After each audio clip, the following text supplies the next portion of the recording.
Star Wars Chick here, and I've got an exclusive just for you, RPF. We're going to give you an up-close and personal look at the guns from the upcoming film Men in Black 3. I'm here with John Bush from Studio Art and Technology, and John's going to tell us a little bit about these amazing props. Thanks for talking with us today, John. Oh, no problem. So John, Studio Art and Technology is a well-known company within the film industry, but is not very well known within the prop community. Can you tell us a little bit about the company itself, its history, and what it is that you guys do? What's now Studio Art and Technology was originally a department of independent studio services. Okay. So most people, I think even within the industry, know us as independent studio services, although Studio Art and Technology is now a separate manufacturing entity as of 20 years ago. Okay. As a manufacturer for the studio industry, we work on productions from, you know, small commercials to plays to feature, you know, television shows and obviously feature films. Mm-hmm. So we're involved in every aspect of production, you know, the rentals and the costume departments, the set dressing, you know, whoever needs help, we're happy to do the work. Now, what is your role at Studio Art and Technology?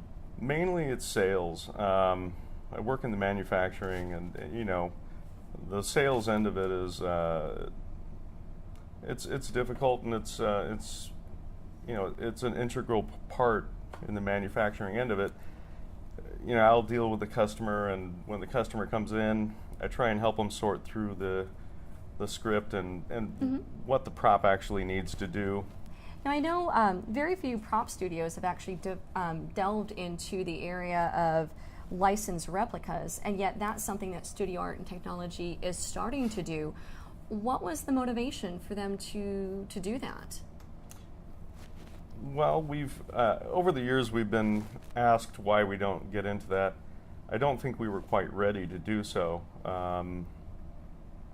Our mainstay is providing, you know, services, props, rentals, you know, weaponry to the studio industries, and that's where our heart is. This happens to be a great segue for us. You know, we've made the props originally for the show. Sure. And it makes sense for us to try and replicate it for Sure. You know, other people to enjoy. And truthfully, the prop collection community has kind of risen up over the years, and it's much larger than it was, you know, let's say 5-6 years ago. Definitely. So it makes sense. It's a natural progression for us. And I have to say, we definitely appreciate it, because I know as you know, prop builders and prop collectors, we're always, you know, trying to get it as accurate as we possibly can, Oh, which sure. can definitely be a challenge to do, and to be able to have something made by the company that actually created it. It's hard to get any better than that, unless, you know, you get something screen used, but there's usually only one of those items out there. That can be quite expensive too. Yeah, So. absolutely. So this is a really unique opportunity for us as prop collectors to get almost, you know, an actual piece of the film without having to pay that kind of a premium. So we really appreciate that. Well, we're hoping to, you know, not only capture the essence of the prop but make it feel like you've actually brought home a part of the movie with you. Definitely. Now, I know that these have got to be very expensive to produce. How exactly will you go about producing them at an affordable price for the consumer?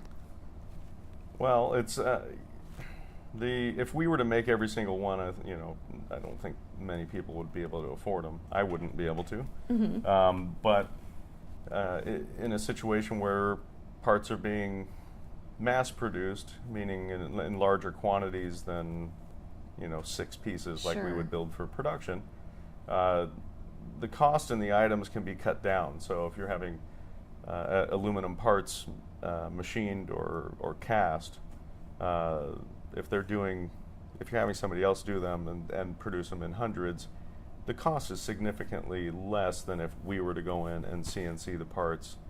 Gotcha. And then polish them by hand and then assemble and then fit them. So That's the only way to really cut the cost on something like this. It does cut it significantly. And the reason we're getting involved in this is so that we can kind of keep an eye on it and make sure that they really end up as closely to the originals as you can possibly get. Great. Without us, having to do it. having to do it. So. And I keep looking down here, but all these Yeah. props are sitting right in front of me, and they're really beautiful. We're definitely going to show off all of these pieces, so you'll get to see them as well. Now, when can we expect these guns to be available? Well, right now we're trying to determine which guns we're going to make available, which gadgets we're going to make available. That was going to be my next question. So, Well, it kind of, they go hand in hand. Yeah. So it really depends on the consumer, what they're looking for. The shotgun's the big sucker Yeah. in the bunch of them right now. So it's pretty much one of my favorite pieces.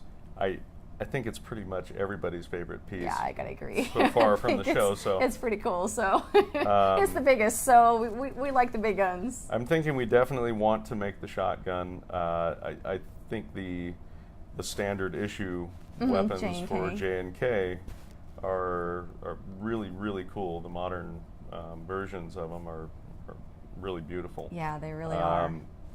So I'm thinking we're definitely going to be doing those as well. As far as the other guns, they just have to be in demand enough to cover, obviously we're looking at costs. Sure. So what you guys will have to do is post in the comments down below and tell us which ones are your favorite. That way they get an idea of what they need to produce for us.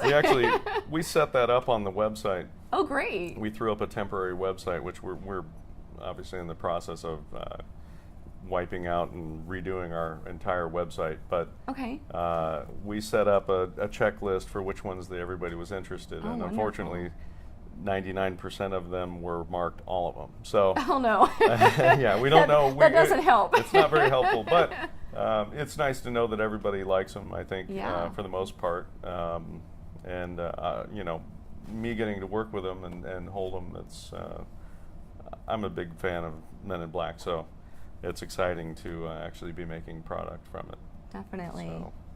Now, is Studio Art and Technology planning on pursuing other licenses? I think it's definitely in the future for us. We're for sure interested.